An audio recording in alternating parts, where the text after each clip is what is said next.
Les sexologues interviennent toujours de la même façon. Eh bien oui et non. On a tous le même code de déontologie de la profession, mais on peut utiliser des approches qui sont différentes. Nos personnalités également vont être différentes et nos expertises. Bonjour Josiane! Bonjour Maë! Je suis vraiment contente de t'avoir avec nous aujourd'hui pour régler une question qui revient souvent. À quoi peut ressembler le suivi avec les sexologues? Ça me fait plaisir. Donc, dans une démarche sexologique, peu importe si c'est un service payant, gratuit, en individuel ou à plusieurs, une question qui revient souvent de la clientèle, c'est combien de temps dure un suivi avec un ou une sexologue? En fait, la durée varie beaucoup. Ça va dépendre des objectifs, des besoins, des limites et des attentes de la clientèle. Ça va dépendre aussi de sa disponibilité, autant en termes de temps que d'énergie. Effectivement, c'est du cas par cas.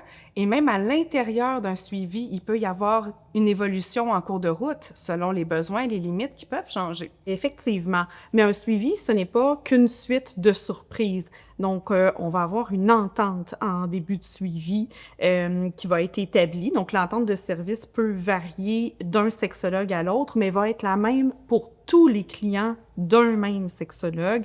Et bien sûr, cette entente-là respecte le code de déontologie de notre profession.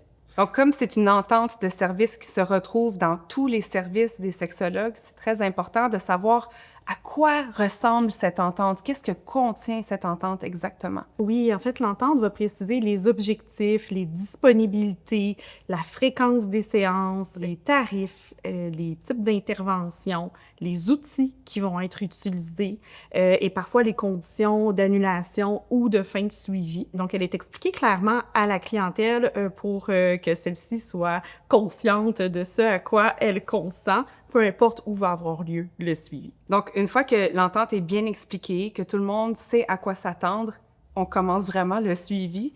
Et une chose qui peut être intimidante, c'est à quoi ressemble la première rencontre. Est-ce que tu peux nous en parler? Oui. Alors, la première rencontre, c'est l'évaluation initiale. Alors, c'est là qu'on va explorer le contexte de la personne, ses besoins, ses attentes, ses limites. Puis, à partir de ce moment-là, on va pouvoir tracer les objectifs pour orienter la démarche et, en fait, démarrer sur des bonnes bases. Mais justement, est-ce que tu peux nous donner un exemple pour nous montrer à quel point cette évaluation initiale, elle est importante? Oui. Par exemple, si on a une personne qui consulte pour une baisse de désir sexuel et qu'elle croit que c'est relié au stress ou à la routine, en creusant un peu plus lors de l'évaluation, on pourrait se rendre compte qu'il y a une dynamique de violence conjugale chez cette personne-là dans son couple. Alors, à ce moment-là, de prodiguer des conseils pour raviver le désir, ça pourrait être non seulement inefficace, mais aussi dangereux. Tout à fait. Je pense qu'on saisit vraiment à quel point c'est important, cette évaluation initiale. Et il peut y avoir des réévaluations aussi en cours de route. Donc, comment les sexologues suivent le progrès de leur clientèle? Le suivi va se faire à travers les discussions, les observations, hypothèses cliniques et parfois des outils d'évaluation ou des interventions qui vont être plus concrets. Si les objectifs ne sont pas atteints ou si les besoins changent en cours de route, on va tout simplement adapter le plan d'intervention. Et tout ça, c'est assez complexe. Donc, les sexologues vont prendre des notes de ce qui se passe dans la démarche de suivi. Oui, chaque sexologue tient un dossier de suivi. OK, un dossier de suivi où tout est noté, mais là, on ne parle pas de retranscription de tout ce qui est dit spécifiquement dans les rencontres, là. Non, en tant que tel, ce n'est pas un verbatim. C'est un résumé des observations, des objectifs, des réajustements de la personne. Le dossier, il faut savoir qu'il est confidentiel, mais il appartient au client ou à la cliente, donc il peut en faire une demande de consultation au besoin. Oui, j'aime que tu le précises parce que c'est une chose que peu de personnes savent. Le dossier, il appartient à la clientèle, comme tu l'as dit, et c'est un droit d'avoir accès à son dossier. D'ailleurs, ce n'est pas le seul droit. Est-ce que tu peux nous parler des autres droits de la clientèle? Oui, alors premièrement, il y a le droit à des services de qualité. Ces services-là doivent être conformes à nos normes déontologiques en tant que sexologue. Autrement, on a le droit à un suivi conforme à l'entente dont on a parlé initialement. Donc, celle-ci doit être respectée du début jusqu'à la fin du suivi.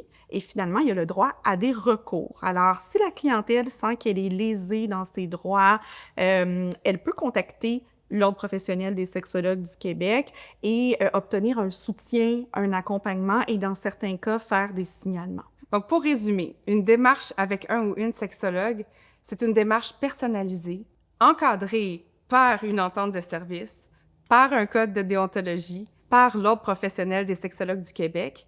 Mais le plus important, c'est de se rappeler que c'est une démarche qui est fluide, qui peut s'adapter au rythme de la clientèle. Tout à fait. Donc, c'est un lieu sûr où la personne va pouvoir se déposer pour pouvoir travailler sur ses objectifs personnels et prendre soin d'elle. Merci beaucoup d'avoir clarifié tout ça. J'ai l'impression que ça rend le processus beaucoup moins épeurant, beaucoup moins intimidant. Ça donne plus le goût de prendre rendez-vous. Merci encore pour tout ce que tu nous as partagé. Ça m'a fait plaisir.